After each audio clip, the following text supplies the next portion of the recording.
day everyone. This video is going through the conversions part of the revision worksheet, and as with the percentages video, I'm not going to be doing every single question, but I will be going through quite a few of them. Number 2, which is it takes 365,2425 days for the Earth to circle around the Sun once.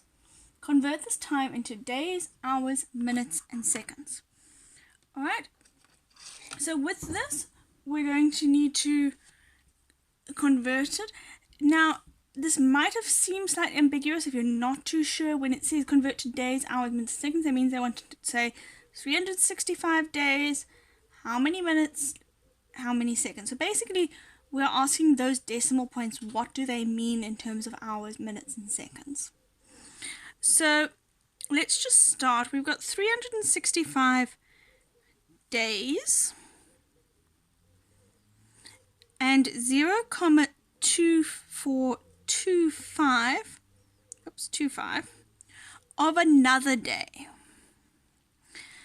So this is basically a percentage, or you can actually even leave it like this. This is basically saying 24.25%, so 24.25% of the next day.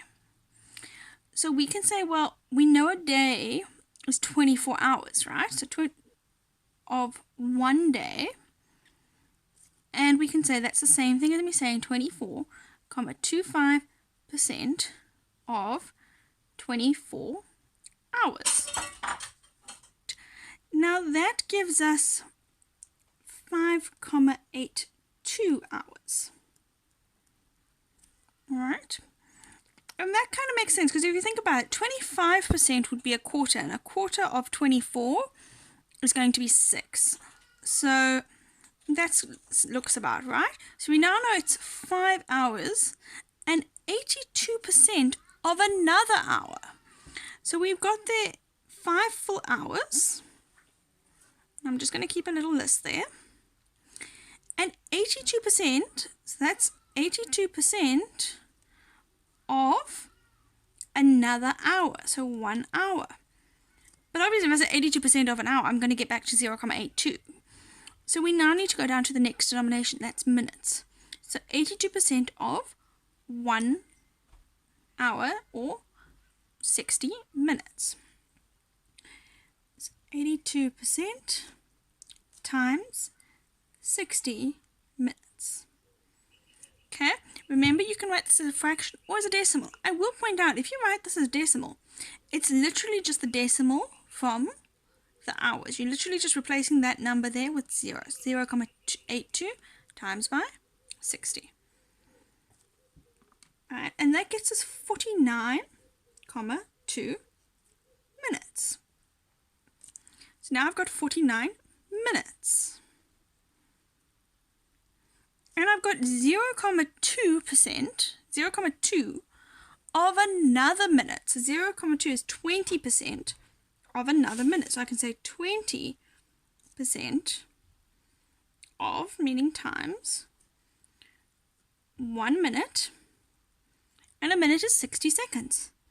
So I can say 0.2 times 60 seconds. And that is going to give me 12. And it's exactly 12. There's no part of a partial second there. And there's my time. So in reality, it's going to take me 365 days, or not take me, take the sun, 365 days, 5 hours, 49 minutes, and 12 seconds for it to travel around the sun once. Alright, question number 4 involved giving digital or 24-hour time for 5 hours and 28 minutes before 9 a.m. So there were 2 parts to this question. The first part is they want 24-hour time. Now remember, 24-hour time has no AM or PM. It's when you've got 0900 or if it was in the evening, it would be 21:00, with no AM or PM. And then they want time before, so we're going to be subtracting 5 hours and 28 minutes. So if we've got 9 AM, that's 09:00, and I'm taking away 5 hours and 28 minutes. Now, with this, okay, we need to remember that when we borrow from hours into minutes, there is 60 minutes in an hour. So sometimes I feel it's better to actually write it with like this, hours and minutes, just to stop us from borrowing incorrectly. Now, I obviously can't have no minutes minus 28 minutes. That doesn't make sense. So I'm going to borrow from here 60 minutes. That's going to make that 8 hours and 60 minutes. Now, 60 minutes minus 28 minutes. Well, I can't go 0 minus 8. This is a normal number, 60 minutes. So that's going to be 50 and 10. 10 minus 8 is 2. 5 minus 2 is 3. 32 minutes. And 8 minus 5 is 3. So now we just put this into 24-hour time. 24-hour time, 03, ... 32. That's my answer. Okay, whenever you cross over this line from hours into minutes, remember you are borrowing 60 minutes to carry over. Once you're just within this little box, once you're within this minutes box, those are just normal numbers. If you're working within the hours box, those are just normal numbers. It's only when you borrow from one house to go into the other, from the hours to go into the minutes, make sure you're borrowing correctly and you're borrowing 60, not 100 as we typically do. Alright, number 7 says, if you are 500 million seconds old, how old are you in years, days, hours, and minutes? So the easiest way we're going to do this is we start by writing out we've got 500 million seconds. And we're going to have to work our way from this all the way up to years, because that's the largest amount that they've got, and then go back down to find out the partial years, meaning the number of days, hours, seconds, going smaller. So let's just start and think if we wanted to go up to years. Now, I don't actually know how many seconds there are in a year, so it's a bit difficult to just divide by however many seconds there are in a year. So let's think about it this way. If I wanted to go from seconds, I know how many seconds are in a minute. So to get to a minute, I'm going to divide by 60. Now I've got minutes, and if I wanted to go from minutes to hours, well, I know there's 60 minutes in an hour, so I would divide however many minutes I've got by 60 to find out how many hours. Hours are now still too small. I need to go from hours to days. So to go up to days, I know there's 24 hours in a day, so I'm going to divide my hours by 24.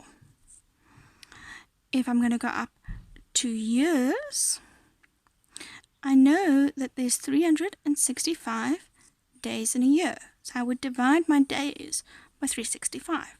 Because if I said I had 5,000 days, how many years is that? You would divide 5,000 by 365.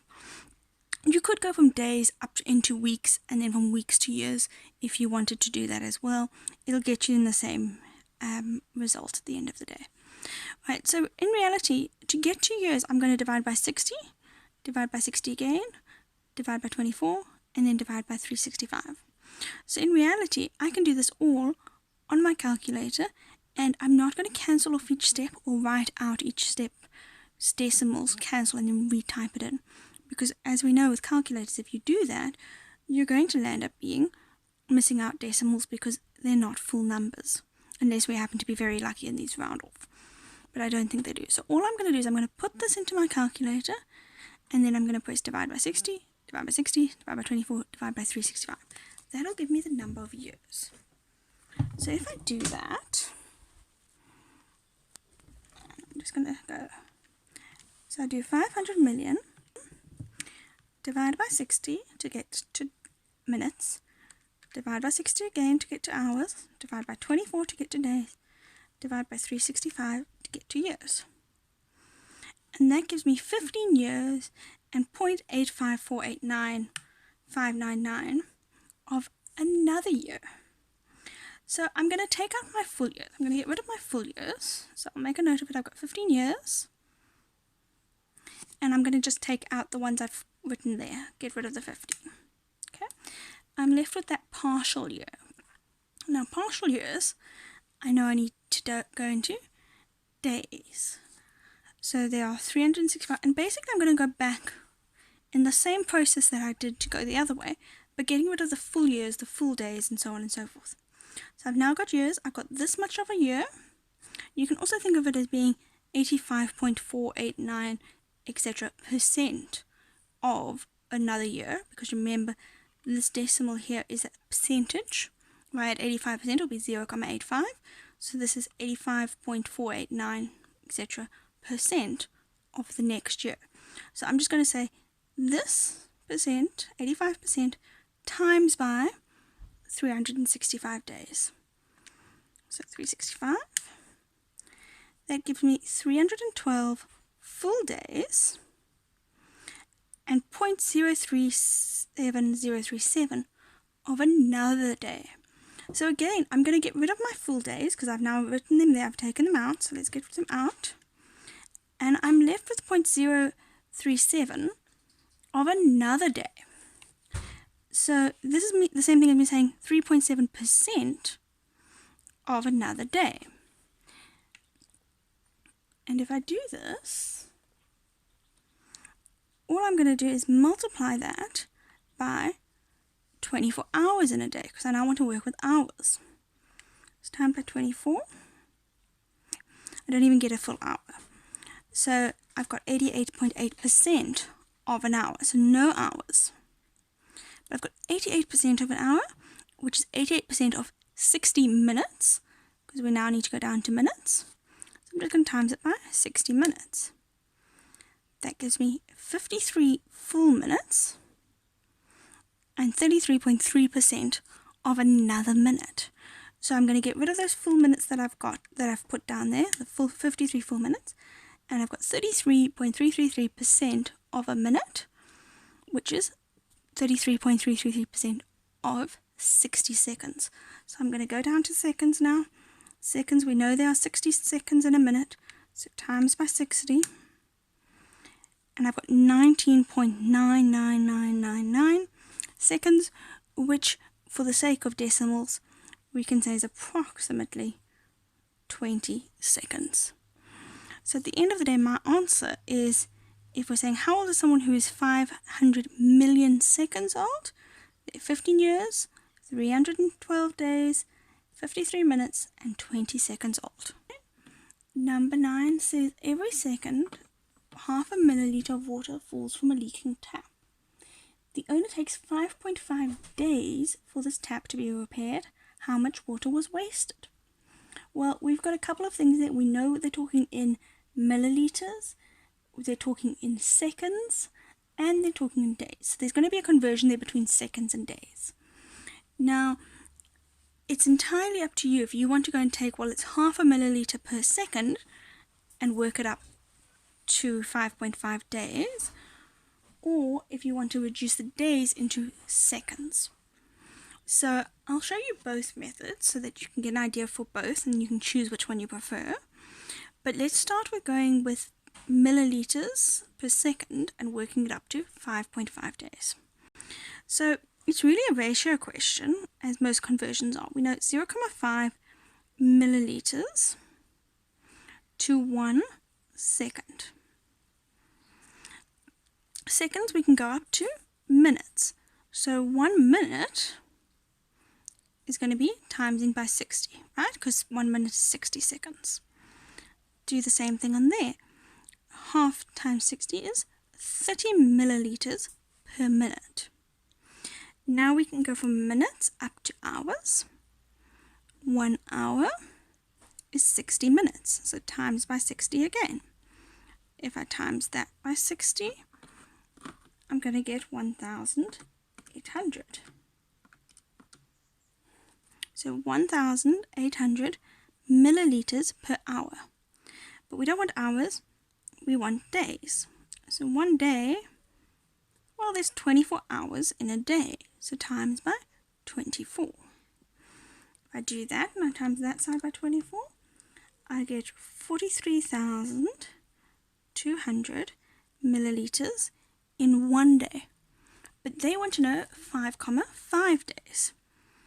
So to go up to 5,5 days, or 1 day, times 5,5. And that gives us 237,600 milliliters. And that is how much water they lose within a day. The other method I was mentioning is to convert the opposite way around and to say, well, how many seconds is there in 5,5 days? And then multiplying that by 0,5. So in this case, I can go and say, well, I've got 5,5. Let's actually keep this up.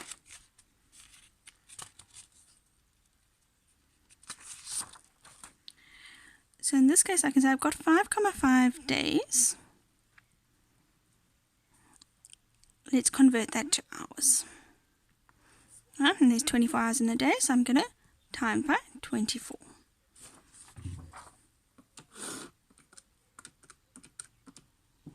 So I get 132 hours. We can then go up into minutes, and we know there are 60 minutes in an hour, so times by 60.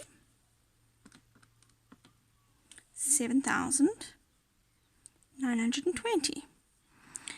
But we don't need minutes, we need seconds. So to go to seconds, well, there's 60 seconds in a minute.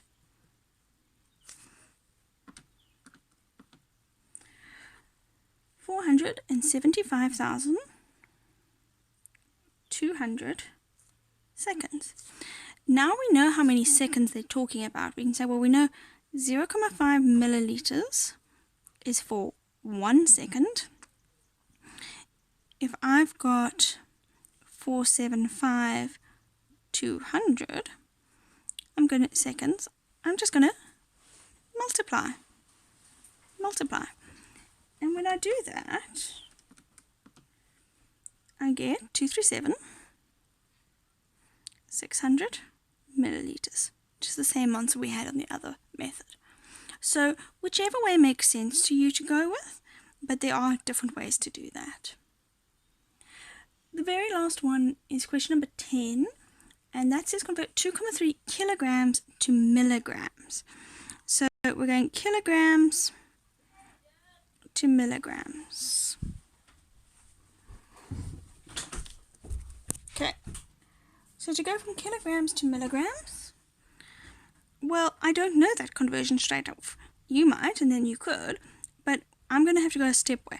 I know how many kilograms are in a gram, because there's 1,000. And I know how many milligrams there's in a gram. There's 1,000. So I can go that way. So if I've got 2,3 kilograms, I'm going to multiply by 1,000 to get to grams. 2,300 grams. And then I'm going to multiply it by 1,000 again to get to milligrams. Because if you've done the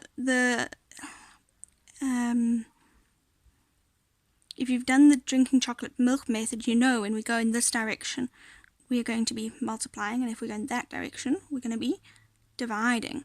So in this case, we're going in this direction, so we're going to multiply by 1,000, multiply by 1,000 again, and that'll get me 2,300,000 milligrams. That's the answer. Right, I hope you found this useful. I obviously have not answered all of the questions, but most of the questions relate to the skills that are in the questions I have gone through. If, however, you're still really unsure about a question, by all means, you're welcome to email me, and I will explain those as well. Keep safe, everybody, and that's the end of that activity.